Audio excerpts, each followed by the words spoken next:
Mempresentasikan tentang internal perusahaan CP Agarut Trans Logistik untuk memenuhi tugas mata kuliah studi kelayakan bisnis.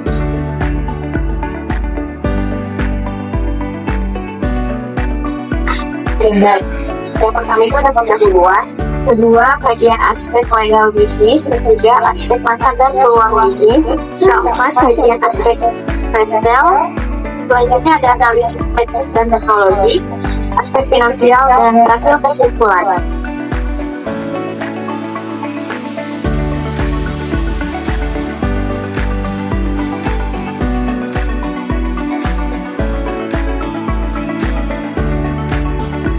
Ini ada perusahaan CP Agarut Trans Logistik merupakan yang bergerak di bidang logistik dan ekspedisi yang didirikan dengan tujuan untuk menjadi salah satu penyedia layanan logistik terkemuka di Indonesia. Bisnis ini menyediakan berbagai layanan termasuk distribusi, pergudangan, dan transportasi barang. Lalu ada kajian aspek legal, identitas perusahaan, nama perusahaan CP Agarut Trans Logistik, merek dagangnya itu Agarut Trans Logistik, pemilik perusahaannya saya sendiri yaitu Nidin Adianti, usahanya itu perusahaan jasa, kapasitas usaha ada armada, gudang, sumber daya manusia, teknologi, jaringan distribusi, dan aspek finansial serta keamanan. Alamat perusahaan ada di Jalan Waru nomor 13, Kecamatan Pangkalan, Karawang, Jawa Barat.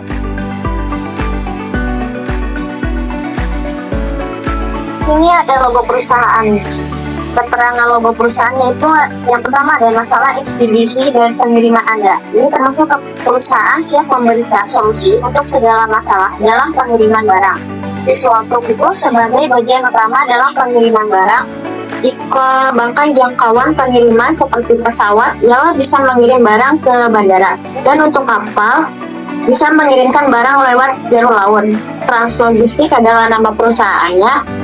Terus Agarut Trans Logistik itu alamat akun media sosial perusahaan. Warna itu melambangkan kesan kepercayaan, stabilitas, profesionalisme, serta mencerminkan luasnya lautan yang menjadi salah satu jalur transportasi.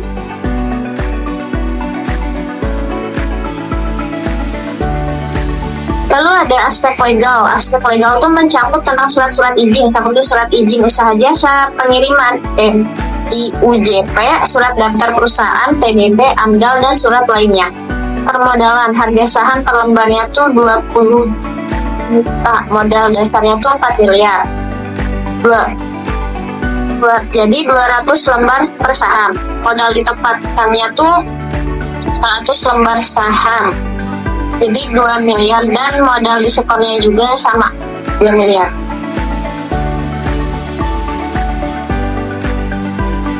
Sini ada bagian organisasi dari mulai pemilik dan security-nya. Bisa dilihat saja.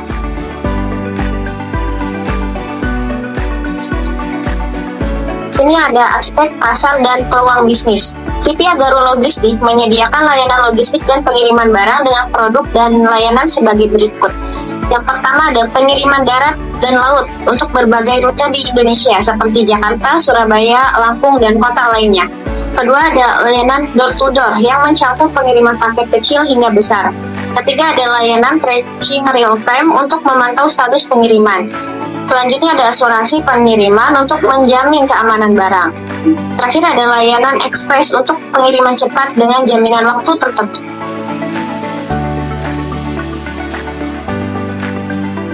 Ada strategi harga dan promosi. Untuk pengiriman Jakarta itu sekitaran 10.000 per kilo, dan untuk ekspresnya tuh 15.000 per kilo. Dan pengiriman Surabaya yang biasanya tuh 14.000 per kilo, dan untuk ekspresnya tuh 23 per kilo.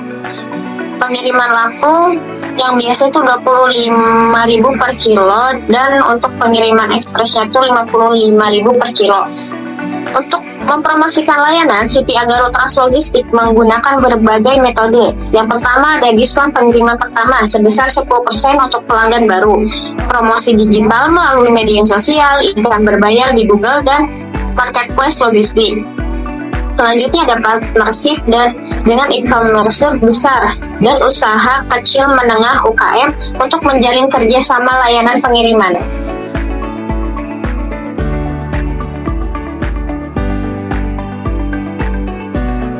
Aspek legal.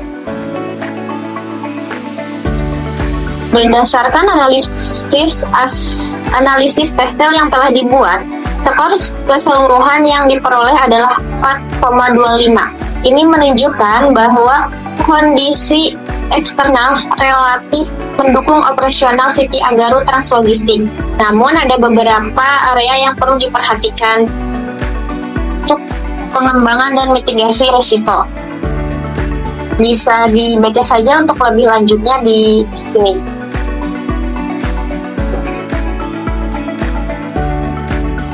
Lalu di sini ada analisis teknis dan teknologi. Yang pertama ada pemilihan lokasi.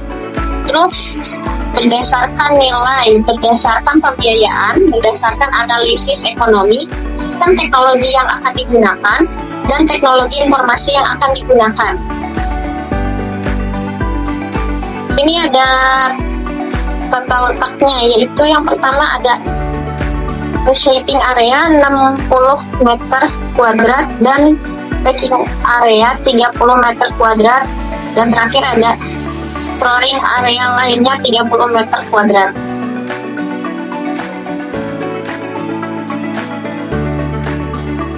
Selanjutnya ada aspek finansial.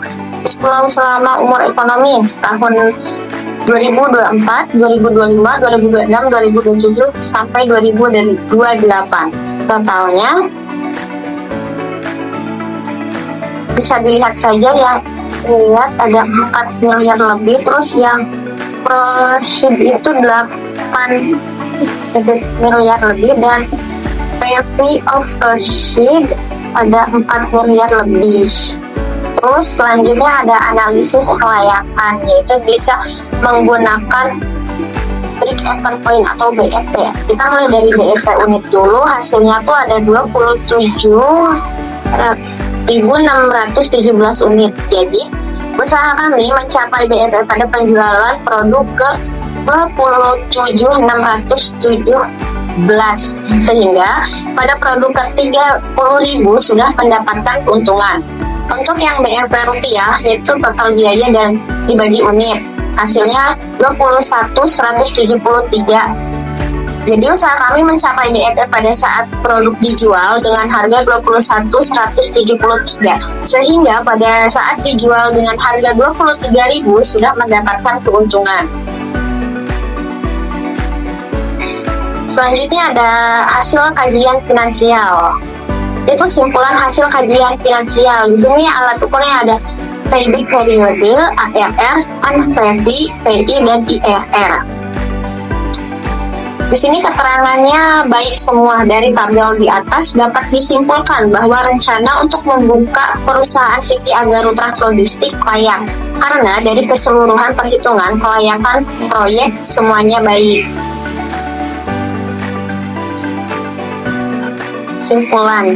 Yang pertama ada kelancaran operasional. City Agaru Translogistik memiliki sistem operasional logistik yang terintegrasi, termasuk penggunaan teknologi terkini seperti GPS dan aplikasi manajemen logistik untuk mendukung efisiensi pengiriman. Tata letak gudang yang terstruktur memastikan alur kerja yang optimal dari penerimaan hingga pengiriman. Yang kedua ada kelayakan bisnis. Itu yang ini, analisis finansial, yang ada IMP, payback periode, terus ARR sama BEP. Yang ketiga ada dukungan eksternal, faktor politik, ekonomi, sosial, dan teknologi. Analisis testel menunjukkan kondisi eksternal yang mendukung, terutama perkembangan infrastruktur dan pertumbuhan e-commerce. Dukungan masyarakat dan pemerintah daerah juga membantu peluang besar bagi perusahaan untuk berkembang. Keempat, strategi pengembangan. Fokus pada segmen pasar potensial UMKM, e-commerce, dan diversifikasi layanan logistik end-to-end menjadi prioritas. Investasi dalam teknologi dan perluasan wilayah juga akan memperkuat daya saing perusahaan.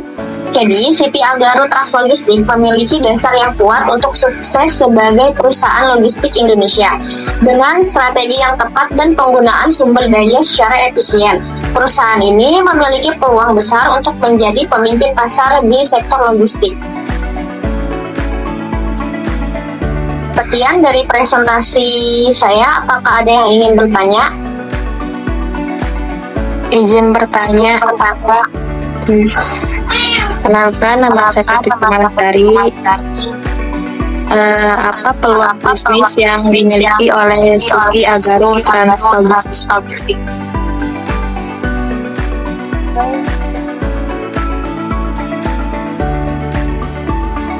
Peluang bisnis yang dimiliki oleh CP Algaro Trans-Logistik adalah meningkatnya kebutuhan layanan pengiriman barang di Indonesia, terutama di daerah-daerah strategis seperti Jakarta, Surabaya, Bali, dan Lampung. Perusahaan juga dapat memanfaatkan pertumbuhan sektor UMKM dan e-komersi yang membutuhkan layanan logistik cepat dan efisien. Apakah sudah jelas itu? Udah jelas, terima kasih. Silakan kepada Hilman. Baik, saya itu bertanya, mengapa usaha ini dapat dilaksanakan? Terima kasih.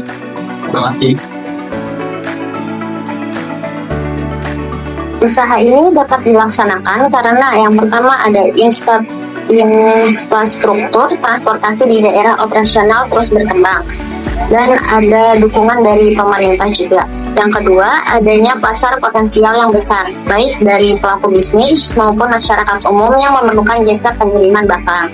Yang ketiga, ada teknologi seperti sistem pelacakan real time dan aplikasi manajemen logistik yang mendukung efisiensi operasional. Sudah. Terima kasih. Baik, saya cukupkan untuk pertanyaannya. Mohon maaf bila ada kekurangan dari presentasi ini.